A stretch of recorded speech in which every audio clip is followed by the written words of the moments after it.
Coming to a staircase, Stanley walked upstairs to his boss's office.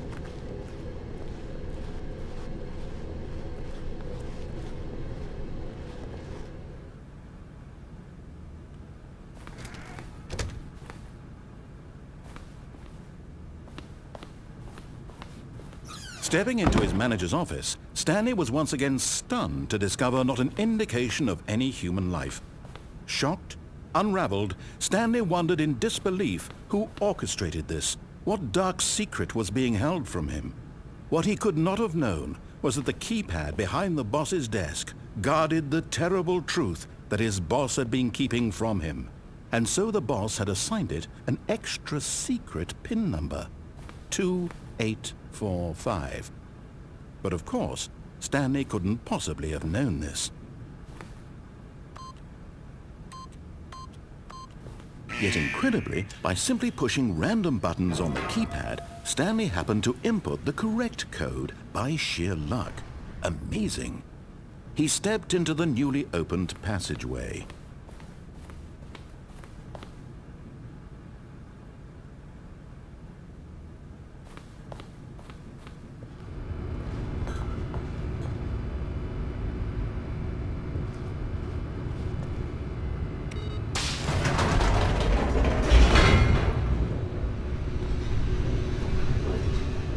Descending deeper into the building, Stanley realized he felt a bit peculiar. It was a stirring of emotion in his chest, as though he felt more free to think for himself, to question the nature of his job. Why did he feel this now, when for years it had never occurred to him? This question would not go unanswered for long. Stanley walked straight ahead through the large door that read Mind Control Facility.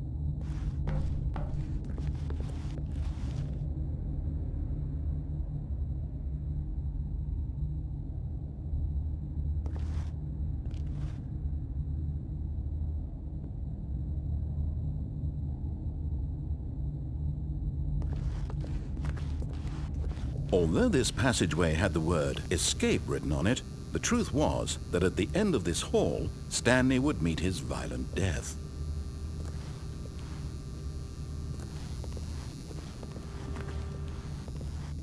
The door behind him was not shut. Stanley still had every opportunity to turn around and get back on track. At this point, Stanley was making a conscious, concerted effort to walk forward and willingly confront his death.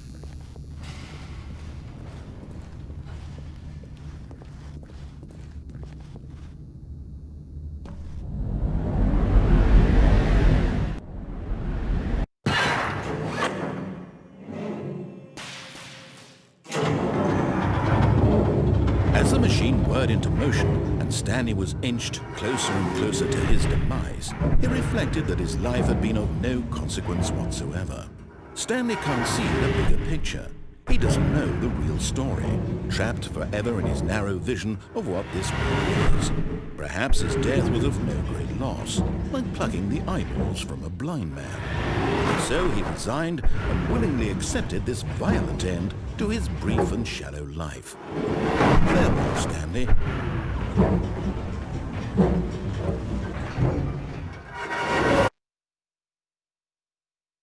"Farewell, Stanley," cried the narrator, as Stanley was led helplessly into the enormous metal jaws.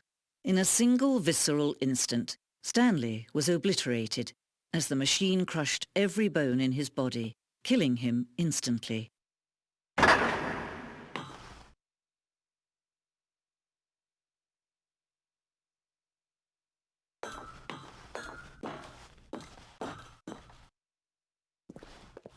And yet it would be just a few minutes before Stanley would restart the game, back in his office, as alive as ever. What exactly did the narrator think he was going to accomplish?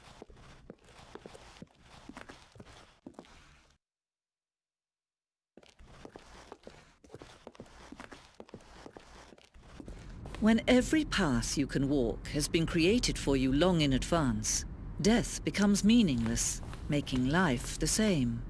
Do you see now? Do you see that Stanley was already dead from the moment he hit start?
Oh, look at these two. How they wish to destroy one another. How they wish to control one another. How they both wish to be free.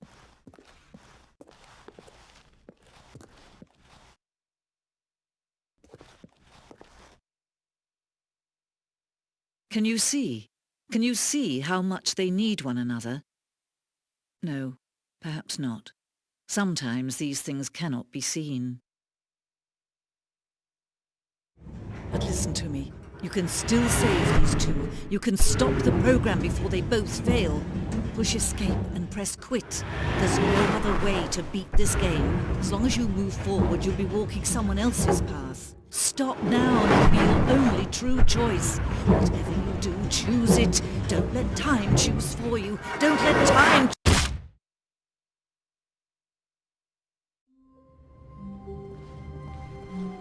All of his co-workers were gone.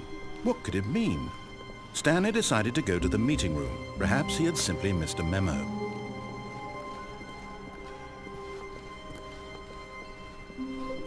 When Stanley came to a set of 2 open doors, he entered the door on his left.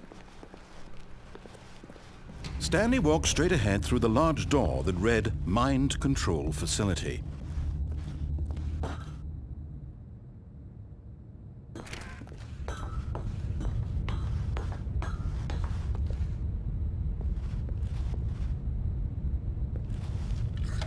The lights rose on an enormous room packed with television screens.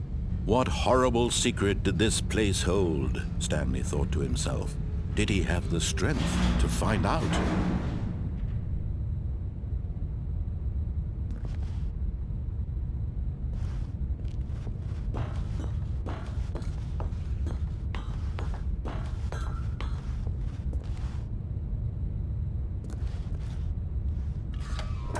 Now the monitors jumped to life, their true nature revealed. Each bore the number of an employee in the building, Stanley's Tego co-workers. nie wiedziałem. The lives of so many individuals reduced to images on a screen, and Stanley, one of them, eternally monitored in this place where freedom meant nothing.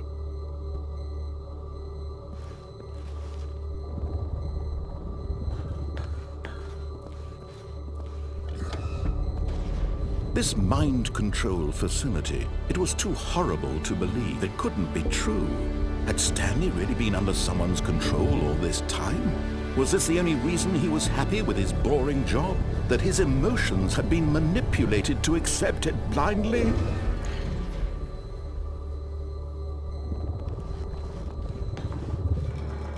No, he refused to believe it. He couldn't accept it. His own life in someone else's control? Never!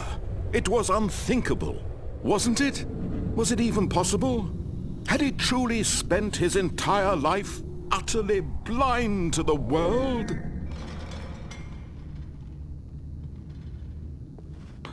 But here was the proof. The heart of the operation. Controls labeled with emotions. Happy, or sad, or content.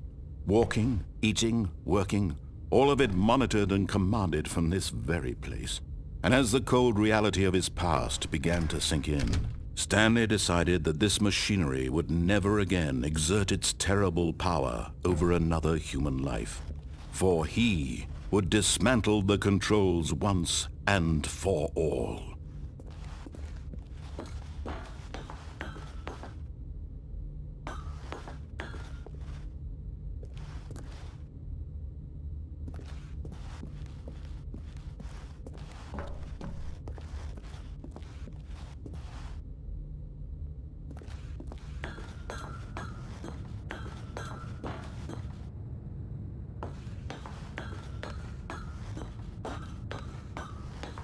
And when at last he found the source of the room's power, he knew it was his duty, his obligation, to put an end to this horrible place and to everything it stood for.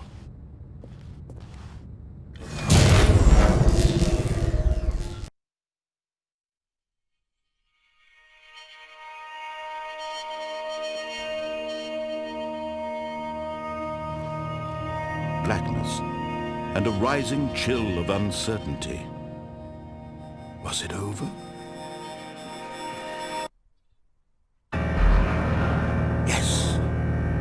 had won. He had defeated the machine, unshackled himself from someone else's command. Freedom was mere moments away.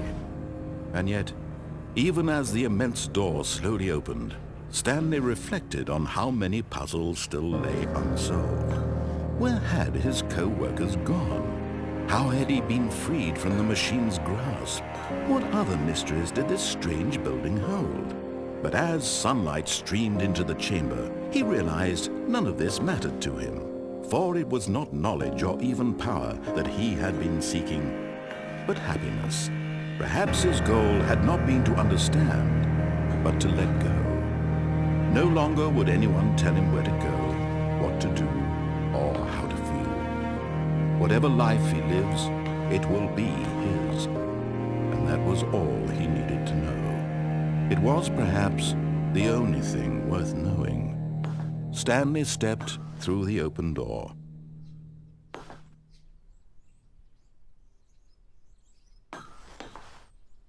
Stanley felt the cool breeze upon his skin, the feeling of liberation, the immense possibility of the new path before him. This was exactly the way, right now, that things were meant to happen.